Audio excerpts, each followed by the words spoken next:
Good morning, good afternoon, good evening, wherever you're listening and wherever you are. I want to congratulate you on taking steps towards bettering yourself and sharpening your tools so that you can be the expert in this game we like to call real estate.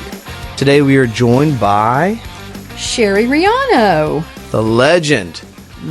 We are going to be talking about some fun things today. I think this is really a topic that anyone in any industry can really benefit from, but especially in real estate, where we deal with other people on a day in and day out basis, whether that be your lender, your referral partner, your agent, your client, the listing agent, the buyer's agent, whoever you are dealing with. I think effective communication is an important tool to discuss. And really excited to hear your thoughts today, Sherry, on effective communication. Sherry, let's jump in. Why do you think effective communication is important? Well, it's important in all aspects of your life. I mean, it's with your spouse, right? It's with your children, your family. Yep. You know, it's easy for people to misinterpret. I personally have a saying in my office that you must pick up the phone. That's the game. If you're unwilling to talk on the phone, you should not come work with me because it ain't gonna work. Ain't gonna work. It ain't gonna work. Because look, email, text, it's so easy to miscommunicate. Feel uncomfortable. You may perceive that I'm angry. Some people think if you use the ... or exclamation point. Oh, by the way, ... Sherry, your ... I just want you to think about what I'm thinking about. But the reality is, it's easy to misinterpret people. So, that's right. And then it becomes a frustration, anger, and unprofessionalism starts rolling in. Yep. Yeah, because and it all comes back to a misunderstanding. Mm-hmm. They didn't understand what you were trying to say. They didn't understand the intent you said it in, because you didn't pick up the phone. They couldn't hear your voice. Mm-hmm. They couldn't hear the inflection. Hey, this is a light matter. Hey, this is a serious matter. Hey, you said this was being handled. You didn't tell me this was going to blow up the deal if it wasn't. Right. There's a lot of ways this can go left. I think also, business equals relationship. And, how far are you willing to or even able to go in a relationship without talking to somebody? If my wife just texted me, that would just be completely a strange phenomenon for me because she picks up the phone every single time. Mm-hmm. She wants me to know, hey, look, this is what's going on. This is how, we're handling it. This is a serious matter. This is not a serious matter. Do you want enchiladas or do you want chili for dinner? Right. It's really just a matter of really getting your heart into your talk. Right. And again, it goes back to just wanting to build a relationship brick by brick, step by step. Yeah. I don't like to text. I like to pick up the phone. Agents that work with me anytime, they know that yes, I'll text them, but I usually text them, you got a minute? Because I want to talk to them. I want them to understand why I'm calling. One, I don't want to, panic them or upset them. I just want them to understand why I'm calling, why I feel like I need to communicate something to them. And they need to understand either the urgency of it or the non-urgency of it. But sometimes that can't be had in a text. That's it. That's true. I think also the existing relationship matters as well. Mm-hmm. If you have a relationship where you text this person back and forth all the time. They know who you are. They know the manner in your speaking. They know if you're being sarcastic. That's going to be picked up from a friend, from a close business relationship. Mm-hmm. Whereas if you're dealing with, maybe you're a buyer's agent and you're dealing with a listing agent you've never done a deal with before. Or maybe if you're a lender and it's your first time working with this agent. Mm-hmm. You don't really know them enough to be able to read what they're trying to say. Right. I think that is so important. I don't want people to think, well, you can't ever text Hunter. You can't ever text Sherry. Yeah, no, that's not the case. No, it's really just when you're developing a relationship, I think hopping on a phone is just so much better for the relationship long term. And especially what we do. I mean, we're talking about the biggest purchase that somebody's going to do in their life. Yeah. Buying a home. Whether it's a first-time home buyer or they're going into the 55-plus community, right? Yep. It's a huge purchase. It means a lot to them. So it's very easy for someone to misinterpret something. And then, like I said, you have created a snowball that's going to run right over you. Yep. And no matter what you do, you're not going to come out the winner on it, guaranteed. Yep. So, it's just important to communicate those things. And it's one of the reasons that, I did form a team is because initially it was me, and then I added Chris, and, he has a totally different way of communicating than I do. Yeah. Jeff Brooks has a different way. Jeff he is calm as water. He's as slick as any water's ever been. You do not really kind of rock his boat. I think Hunter and I have somewhat similar styles, but we are a little bit obviously different. But I would say that with the between four of us, there's someone that can communicate the way that you think. Yes. That's important. I think that the person that is speaking with you needs to feel heard.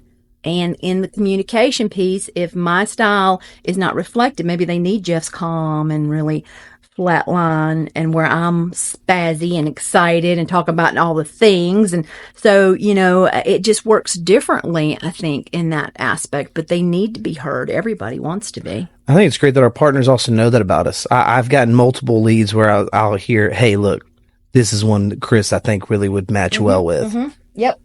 I do too. I've had people call me and say, hey, I feel like you're going to be a better fit. Yes. Will you take this lead? Absolutely. Yeah. And there's not a problem with that. I mean, because again, our partners know us, know our styles, and they have worked with the client. They feel most confident of who they really feel like they can place them with for a great experience. That's exactly right. Yeah, I think having Jeff as just a low key, just able to deliver the information, having Chris with so much analytic mindset there, and then you and I as well, we're the excitable ones, right? Like, you want us to be talking about a first time home buyer. Oh my God, you're about to be a homeowner. How awesome is that for you? Right. Hey, this is your first investment property. We're going to make sure you understand everything. You're going to know your risks. It's just personality showing through. Yeah, absolutely. Just gearing it up a little bit or gearing it down a little bit. But it is important to be able to have a team. Go back to the word team. Yeah. Something big, important to me, right? That you have the ability to have that person that you can lay, alongside with and go, hey, you know what, Hunter, I think this would be a better fit for you. Yeah. They can't quite, it's not quite my speed, or it's your speed, or Chris's speed, or Jeff's speed. But we have the ability to be able to have a partnership where you can just say that in the morning meetings we have. So we do have morning meetings every minute to talk about our wonderful clients. Yeah. I also think it comes back to ensuring that the listener is understanding. If I'm communicating in a way that isn't helpful for that client, if they're not able to understand what's going on or why this is a major deal, maybe I'm not the best person to communicate that for. Correct. Maybe Jeff needs to come in there and, hey, look, it's going to be real calm and real cool, and we're just going to deliver this information. Or Chris needs to come in here with this 7 pages of numbers and show the client exactly what's going on. Yes, I would agree with that. And for years I've done that. I think a lot of times I'll bring somebody in, one of you guys in my office when I'm talking to somebody, just so that you can hear it differently. You're going to put a different spin on it than I will. Yeah. And a lot of times your interjection is able to make the client feel that, one, they're heard, and two, that they've been well communicated with. That's it. And that is a key thing there. Not only communicated with, but well communicated. The point we're trying to emphasize here is effective communication. Anyone can communicate. A text message is communication, but effective communication ensures that the listener is understanding, but also ensures that the person communicating is heard. And we have to match that up. Are we answering enough questions? Are we asking enough questions to our listener? Hey, what about this don't you understand? What about this aren't you getting? How can I help explain this better? What's the disconnect? I think it's an important distinction. Absolutely. And again, effective communication is key in this business, no matter where you sit in the transaction portion of it, whether it's the agent, the lender, the title, attorney, insurance agent. We've all had people that have not been very effective in communicating. And for goodness sakes, if somebody emails you, please respond. There's nothing worse than sending an email to someone and no one responds. Yep. It's one of the most unprofessional things that I think can happen in a business setting. Even, and I'll use an example because I can say this because I am in the industry and I do represent loan officers. There are loan officers out there that what happens is they get too far down the road, then they realize they have a problem and they stop communicating with the agent. Yeah. They stop communicating with the client. That is the worst thing you can do. I'll give you a page from my playbook. Own your stuff. Yeah. When you mess something up, you own it. You own it to your agent. You own it to a client. You don't go and try to skirt it under the rug and then say to yourself, well, why don't I get business from that agent anymore? I can give you 100 reasons. Yeah. When the important moment was there for you to be a partner with them, you ghosted them. Nobody wants that. Not only did you lose their trust, but you also lost their respect in how you handled it. You may have lost their trust already by blowing up that deal. Young LOs, I think, really need to listen to this. There is a difference between losing someone's trust and losing someone's respect. You can lose someone's trust and earn it back. If you lose their trust and their respect, they have no reason to come back to the table with you. And they won't. No. They won't. And that's, so just make sure that, again, when you make a mistake, you step in front of it, you own it, and then you talk about how you can fix it.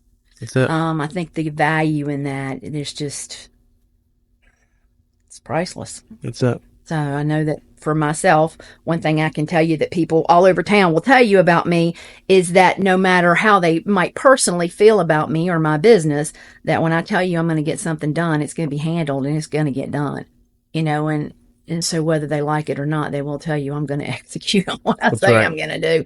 And so that's really important. But again, please answer your emails no matter where you are in the world. It's just the right thing to do. It's definitely effective communication. That's it.